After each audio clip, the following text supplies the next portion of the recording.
Good. Teman-teman kalau sebelumnya udah ngomongin kunci Inggris, kalau mau belajar bahasa Inggris, belajar bahasa apapun, ya sudah langsung aja praktekin, mulai ngomong, mulai dengerin. Saya waktu misalnya mau Mandarin ya ke China, waktu itu beruntung ya, misalnya mau belajar bahasa Arab, waktu itu ke Mesir, belajar bahasa India ke India, itu membantu sekali, jauh lebih cepat. Tapi sekarang ada orang-orang yang nanya, gimana kalau kita ngomongin tes TOEFL atau tes IELTS, gimana sih caranya? Gimana sih caranya ikut kursus berbulan-bulan, ada yang bertahun-tahun, bahkan ternyata nggak lulus-lulus. Ya, saya juga lumayan udah pernah tes TOEFL, udah pernah tes IELTS juga. Ya, kemarin lagi ada ramai yang artis bilang tes IELTS-nya berapa gitu. Jadi kayak ini bukunya TOEFL Killer dan juga ada IELTS Killer, nanti ya satu lagi belum kelihatan bukunya. TOEFL Killer ini gimana sih kita bisa belajar TOEFL dengan cepat, IELTS Killer gimana kita bisa bikin skor IELTS kita tinggi sesuai dengan syarat yang biasanya dipakai buat visa atau kerja atau misalnya orang mau kuliah ke luar negeri. Nah, menariknya kalau TOEFL atau IELTS menurut saya jauh lebih gampang. Kenapa? Karena ini adalah ujian kompetensi. Ujian kompetensi ini selalu ada kisi-kisinya. Jadi teman-teman udah tahu mau ujiannya kapan, hari Rebo, jam berapa, jam 10, materinya apa. Misalnya IELTS itu adalah listening, speaking, reading, dan writing. Sederhana banget. Menariknya kenapa saya bilang sederhana banget? Karena ini semua bisa dilatih. Nah, menariknya banyak orang latihan ketika IELTS atau TOEFL itu biasanya dari hulu ke hilir. Hulu ke hilir apa? Bener-bener kayak ngapain kosakata, subjek, predikat, objek, keterangan, tenses, grammar, dan seterusnya. Akhirnya capek sendiri, ribet sendiri, bisa jadi malah jadi nggak produktif.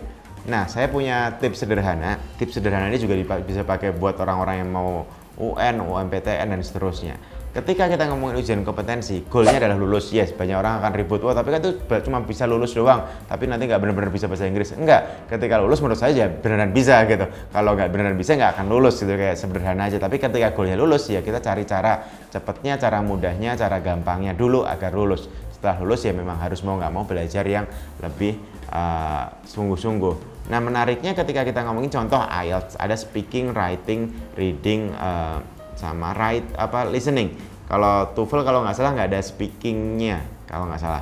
Jadi teman-teman, pertama level 1 daripada belajar menurut saya adalah langsung kerjain tesnya dulu. Mau TOEFL maupun IELTS kerjakan langsung. Yang lookalike atau yang gratisan atau yang berbayar atau yang dari internet gratis boleh bebas, tapi kerjakan dengan benar-benar waktu yang benar-benar.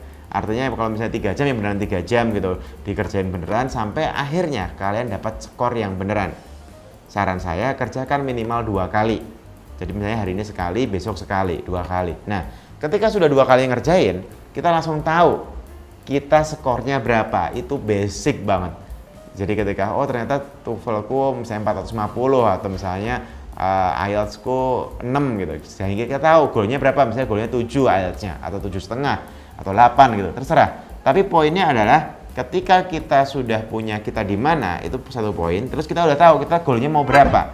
Itu poin kedua. Nah, di tengah-tengahnya kita tinggal lihat polanya. Ternyata kita jatuhnya di reading, atau jangan-jangan jatuhnya di writing, atau jangan-jangan jatuhnya di speaking, dan seterusnya.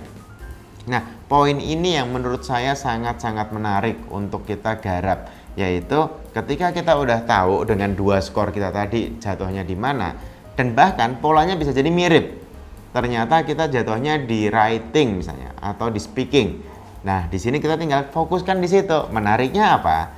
Kita tinggal kerjain aja terus-menerus itu writing sama speakingnya. Kenapa? Misalnya IELTS gitu. Speakingnya itu selalu kayak gitu. Cuma ada 3 bagian, kemudian ditanya, kamu apa yang kegiatan sehari-hari atau pandanganmu tentang ini apa. Pertanyaannya nggak akan lepas dari deck yang ada di internet banyak banget. Nah, kalau ini kita latih, tiba-tiba 10 kali, 15 kali latihan kita nyaman banget dan kita tes lagi udah speakingnya naik drastis. Karena kita udah tahu, pasti ditanya dulu perkenalkan dirimu, pasti ditanya berikutnya apa gitu. Ngomongin writing juga sama. Writing tuh polanya cuma ini, perbandingan kah, tentang grafik kah, tentang apakah, kita ngapain kosakata yang akan digunakan. Dan menariknya teman-teman ketika ngomongin IELTS ataupun TOEFL bisa ngelihat contoh jawaban yang bagus.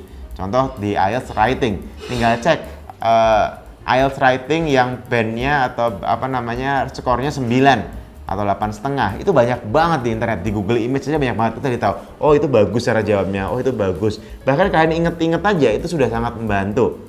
Kalian coba, oh gini caranya, oh pembukaannya gini, tengahnya gini, endingnya gini. Tiba-tiba kita ketika sudah melakukan ini berkali-kali, skornya meningkat pasti.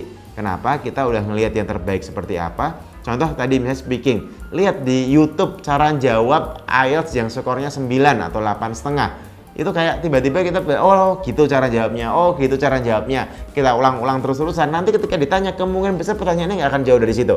Karena berulang, namanya ujian kompetensi gini, dia cuma ngecek kita bisa bahasa Inggris atau enggak. Jadi pertanyaannya nggak akan yang dirubah-rubah ekstrim. Nah di sini kita jadi belajar bahwa oh gitu cara nulis yang benar, gitu cara ngomong yang benar. Begitupun ketika ngomongin reading ataupun listening, pertanyaannya mirip-mirip kok. Oh iya dia nanya listeningnya IELTS misalnya dia ngomongin oh iya nomor telepon, alamat, ngomongin apa dan seterusnya, itu kayak udah kebaca banget tuh. Kalau ini pasti gini, kalau itu pasti gitu. Bahkan kita udah bisa nebak dengan sederhana. Nah menariknya kalau ditanya apakah kita kursus 40 pertemuan, kan ada orang-orang yang kursus 40-50 pertemuan ya, misalnya seminggu 3 kali, sebulan berarti 12 kali, 3-4 bulan.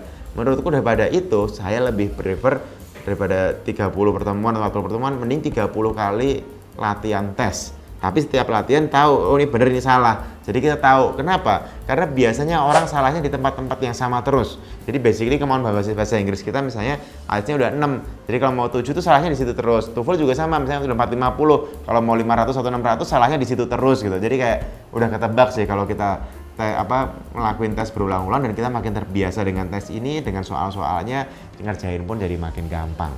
Thank you.